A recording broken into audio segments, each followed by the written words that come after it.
नमस्कार, सुप्रभात राजस्थान में आपका स्वागत है। मैं हूं आपके साथ सुमित गुप्ता। खबरें विस्तार से। कृषि पर्यवेक्षक भर्ती परीक्षा आज होनी है। 1832 पदों पर यह भर्ती परीक्षा होगी।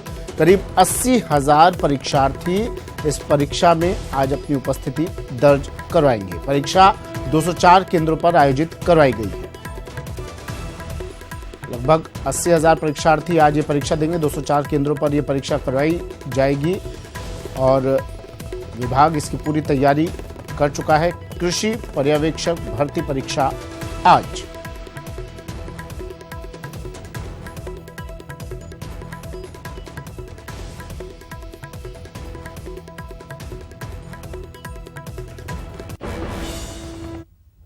और अब बात वीरांजलि कार्यक्रम की। शहीदों के परिजनों के लिए आज वीरांजलि कार्यक्रम होगा। शहीदों के लिए गिफ्ट और स्मृति चिन्हों की इस कार्यक्रम में नीलामी की जाएगी। नीलामी के पैसों से शहीदों के परिजनों की मदद की जाएगी। महावीर स्कूल में सुबह 10 बजे से इस कार्यक्रम की शुरुआत होगी। मुख्यमंत्री अशोक गहलोत भी इस कार्यक्रम में शामिल होंगे। कार्यक्रम का आयोजन भारत सेवा संस्थान कर रहा है।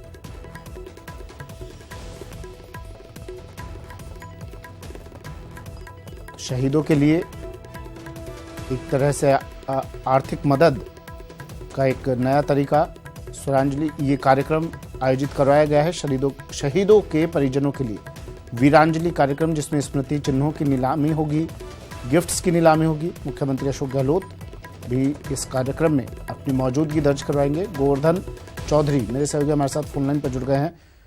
गोवर्धन, कितने बजे से कार्यक्रम शुरू होगा और क्या है इस कार्यक्रम का मजमून? देखिए, जो शहीद हुए उनकी मदद के लिए, उनके परिजनों की मदद करने के लिए ये वीरांजलि कार्यक्रम आयोजित किया जा रहा है, जिसमें मुख्यमंत्री को जो उपहार और मोमेंटो मिले हुए हैं अब तक के, उनकी नीलामी की जाएगी। और जो नीलामी में पैसा मिलेगा उसको मुख्यमंत्री सहायता कोष में लिया जाएगा। खास बात यह कि ये जो नीलामी में जो उपहार नीलाम किया जाएगा, उनका पेमेंट भी जो चेक है उसके जरिए मुख्यमंत्री सहायता कोष के नाम से ही चेक बनेगा और चेक के जरिए ये पेमेंट वहां जमा होगा और ये पूरा पैसा शहीद परिवारों की मदद के लिए काम में लिया जाएगा।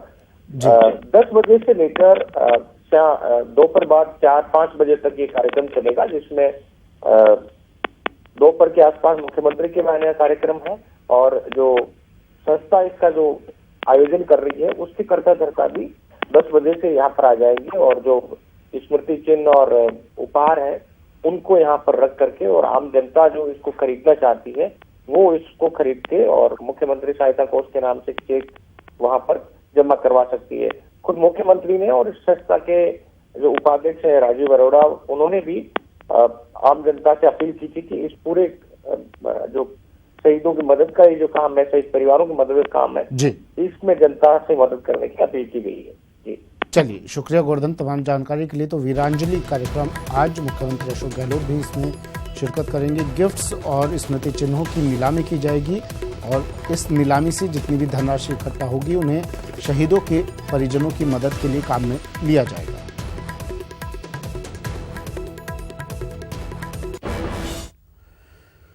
आगामी लोकसभा चुनाव में मिशन 25 को लेकर चल रही कांग्रेस बीजेपी के गाय के प्रमुख मुद्दे को हथियाने की कोशिश में जुटी है। इसके लिए पहली बार सरकारी स्तर पर सीतापुरा में गोरक्षा सम्मेलन आयोजित किया गया।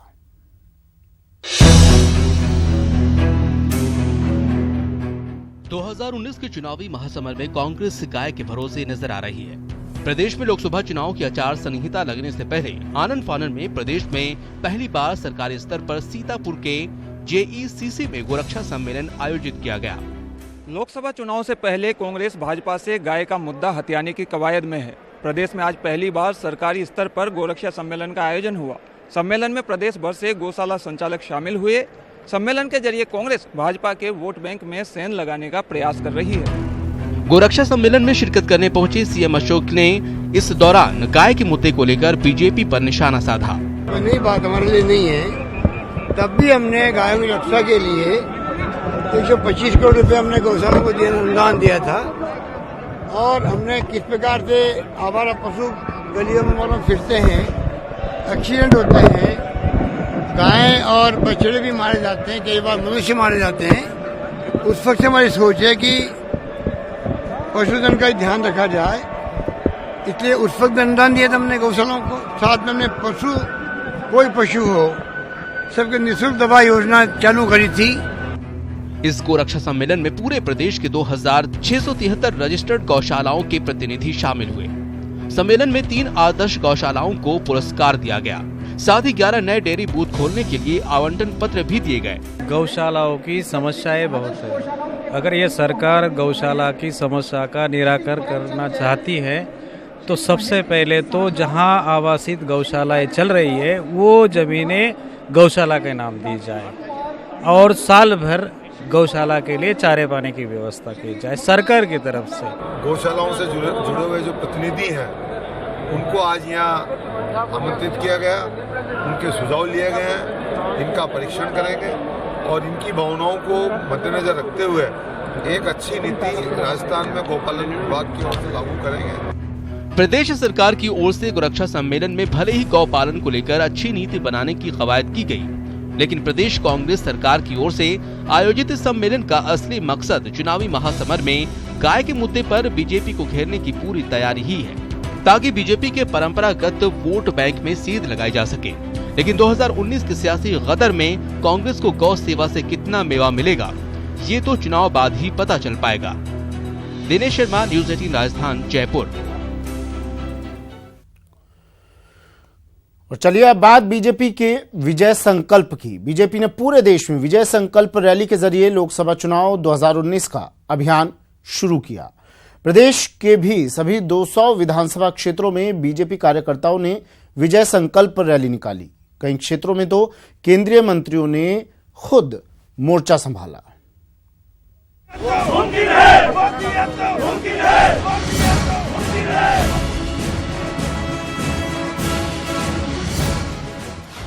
मोदी है तो मुमकिन है।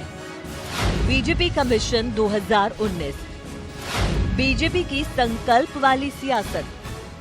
बाइक से पूरा होगा विजय संकल्प। सभी विधानसभा क्षेत्रों में निकाली गई रैली। केंद्रीय मंत्रियों ने भी संभाला मोर्चा। बाइक पर विजय संकल्प और 19 के लिए जीत का जुनून। यकीनन ये जोश हाय है। मोदी है तो मुमकिन है। इस नारे के साथ ही बीजेपी ने प्रदेश की सभी 200 विधानसभा क्षेत्रों में विजय संकल्प वाहन रैली के जरिए लोकसभा चुनाव अभियान का आगाज कर दिया। इस बाइक रैली में कई जगहों पर केंद्रीय मंत्रियों ने भी मोर्चा संभाला। राजधानी जयपुर के सिविल लाइन क्षेत्र में केंद्रीय मंत्री प्रकाश जावड़ेकर और पूर्व मंत्री अरुण चतुर्वेदी रैली में शामिल हुए। उन्होंने दावा किया कि जनता पूरी तरह बीजेपी के साथ है। एक तरह से प्रचार की पहली फेरी शुरू हो रही है, क्योंकि इस देश में ये लोकसभा के चुनाव इसलिए हो रहे हैं कि देश को आतंकवाद से मुक्त कौन करेगा? मोदी। देश में देश को तरक्की करके आगे कौन ले जाएगा? मोदी। देश को मजबूत नेतृत्व कौन देगा? मोदी। और देश को तरक्की के रास्ते पर एक सही में अच्छा प्रधानमंत्री के नेतृत्व कौन देगा? इसके लिए ये चुनाव है।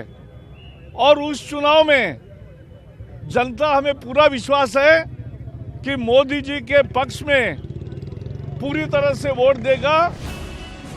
बीजेपी का बाइक जोश कितना हाई है, ये जयपुर मानसरोवर मेट्रो स्टेशन पर भी दिखा, जब केंद्रीय खेल मंत्री राज्यवर्धन सिंह राठौड़ ने खुद बाइक चलाकर रैली की शुरुआत की। इस रैली में शामिल युवा काफी जोश में नजर आए।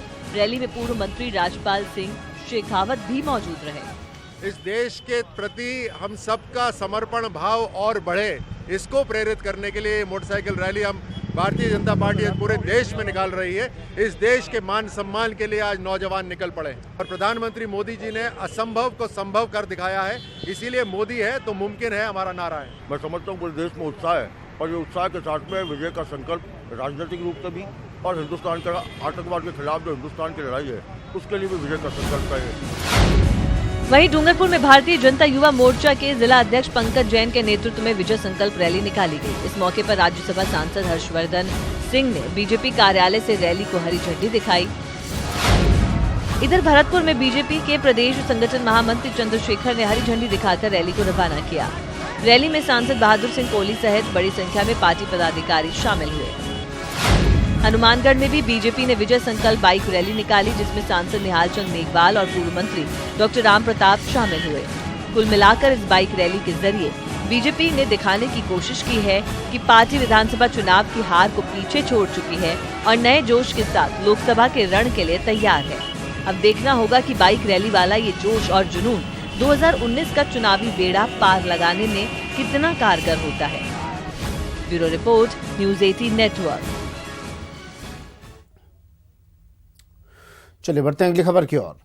महान सूफी संत हजरत ख्वाजा मोइनुद्दीन हसन चिश्ती के 807वें उर्स का झंडा आज बुलंद दरवाजे पर चढ़ाया जाएगा। इसके साथ ही गरीब नवाज के उर्स की अनौपचारिक शुरुआत हो जाएगी। रजब का चांद दिखाई देने पर उर्स की विधिवत शुरुआत 7 या 8 मार्च से होगी।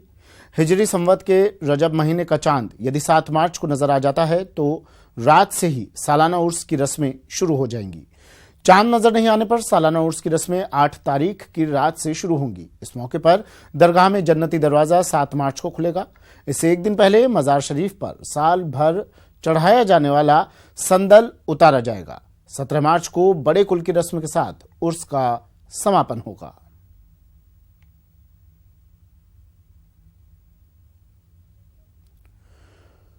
अजमेर शरीफ के ख्वाजा गरीब नवाज की दरगाह पर पीएम मोदी ने 807वें उर्स के मौके पर चादर पेश करने के लिए भेजा है। पीएम की ओर से अल्पसंख्यक मंत्री मुख्तार अब्बास नकवी दरगाह पर चादर पेश करेंगे।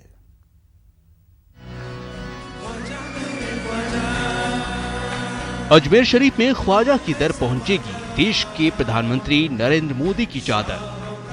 पीएम मोदी की तरफ से पूरी अकीदत के साथ चादर लेकर पहुंचेंगे केंद्रीय अल्पसंख्यक मंत्री मुख्तार अब्बास नकवी। गरीब नवाज की दर पर 6 मार्च को उर्स के मौके पर चादर पेश करने के लिए प्रधानमंत्री नरेंद्र मोदी ने मुख्तार अब्बास नकवी को चादर सौंपी है। प्रधानमंत्री श्री नरेंद्र मोदी जी से अजमेर शरीफ के अंजुमन के जो सदर हैं वो, उसके अलावा जो है वो तमाम जो और सामाजिक क्षेत्र में काम करने वाले, कला के क्षेत्र में काम करने वाले और सांस्कृतिक क्षेत्र में काम करने वाले प्रमुख लोग आज प्रधानमंत्री नरेंद्र मोदी जी से मिले और प्रधानमंत्री नरेंद्र मोदी जी के नेतृत्व में देश में जिस मजबूती के साथ देश की तरक्की के लिए, देश के सम्मान के लिए, देश की सुरक्षा के लिए काम हो रहा है, उसके लिए सभी लोगों ने उन्हें बधाई दी। काफ़ी देर तक, लगभग आधे घंटे तक सभी मुद्दों पर बहुत अच्छी तरह से प्रधानमंत्री जी के साथ बात हुई। प्रधानमंत्री जी ने चादर भी हम लोगों को सौंपी है और जिसको कि लेकर के अजमेर शरीफ के दरबार में हम लोग जाएंगे। देश के लिए दुआओं से भरा पैगाम लेकर पीएम मोदी की चादर से मुख्तार अब्बास नकवी 807वें उर्स के मौके पर ख्वाजा के दर पर चादर चढ़ाएंगे और ख्वाजा से यही दुआ करेंगे कि ख्वाजा तू ही शहंशाहों का शहंशाह, गरीब नवाज तू ही सुल्तान हिंद, वतन के दुखों को दूर, सरहदों को महफूज कर, तेरे ही आसरे हिंद की चादर की रखवाली। ख्वाजा के दर पर इससे पहले भी कई बार मुख्तार अब्बास नकवी पीएम मोदी की तरफ से चादर चढ़ा चुके हैं, लेकिन इस बार गरीब नवाज के दर पर पीएम की चादर चढ़ाने की रस्म खास होगी, क्योंकि दुश्मनों ने देश के अमन में खलल डालने की नापाक कोशिश की है। इसलिए ख्वाजा के दर पर पीएम की ओर से ये दुआ मांगी जाएगी, गरीब नवाज तू देश के दुश्मनों के नापाक मंसूबों को कामयाब न होने दे। अभिजीत, न्यूज़ 18 राजस्थान, अजमेर। प्रधानमंत्री नरेंद्र मोदी के मन की बात को अब किताब और डिजिटल माध्यमों के जरिए भी आप पढ़ सकते हैं। वित्त मंत्री अरुण जेटली ने मन की बात के दूसरे संस्करण को रिलीज किया। मन की बात आकाशवाणी के माध्यम से माननीय प्रधानमंत्री अपने मन की बातें साझा कर रहे थे। पीएम मोदी के मन की बात को आप रेडियो के बाद अब किताब और इंटरनेट पर भी पढ़ सकते हैं। सरल भाषा में लिखी इस पुस्तक के दूसरे संस्करण को केंद्रीय वित्त मंत्री अरुण जेटली ने लॉन्च किया। मन की बात एक ऐसा कार्यक्रम है जिसके वो फुटप्रिंट्स बने हैं और उसमें जो प्रश्न आते हैं, जो विषय चुने जाते हैं, उनको बहुत समय बाद भी स्मरण करना यह संभव रहता है। ये सुरक्षा योजना बता दें कि पीएम मोदी रेडियो के जरिए अब तक 53 बार देशवासियों से मन की बात कर चुके हैं। इस संकलन के दूसरे संस्करण में 50 एपिसोड को समाहित किया गया है, जबकि पहले संस्करण में सिर्फ 14 एपिसोड को रखा गया था। जेटली ने कहा कि इस कार्यक्रम के जरिए पीएम मोदी ने देशवासियों से सरल और संक्षिप्त भाषा में संवाद किया है, जो किताब में पढ़ने को मिलेगी। मुझे लगता है कि क्रिस्प हो, संक्षिप्त हो, कम शब्दों में हो, अच्छे शब्दों और अच्छे वाक्यों में हो और उसमें तथ्य ज्यादा हो, इन सब को मिलाकर ये मन की बात का एक अनुभव है। जेटली ने कहा कि पीएम मोदी ने सरकारी संवाद के लिए रेडियो का उपयोग कर देश और दुनिया के लिए एक उदाहरण पेश किया है। जैसे मोदी जी ने इस मीडियम का अपने गवर्नमेंटल कम्युनिकेशंस के लिए प्रयोग किया है, ये देश के लिए एक उदाहरण है कि किस कम्युनिकेशन का हम अलग अलग क्षेत्रों में प्रयोग करें और फिर जो श्रोता है या पाठक है, चॉइस उसके पास सोचते ही इज द अल्टीमेट जज। मन की बात संकलन के दूसरे संस्करण को लॉन्च करते हुए जेटली ने किताब संकलित करने वाली टीम को बधाई दी। साथ ही मन की बात कार्यक्रम को भविष्य के लिए याद रखे जाने वाले कार्यक्रमों में शुमार होने की भी बात कही। Bureau report, news 18 network.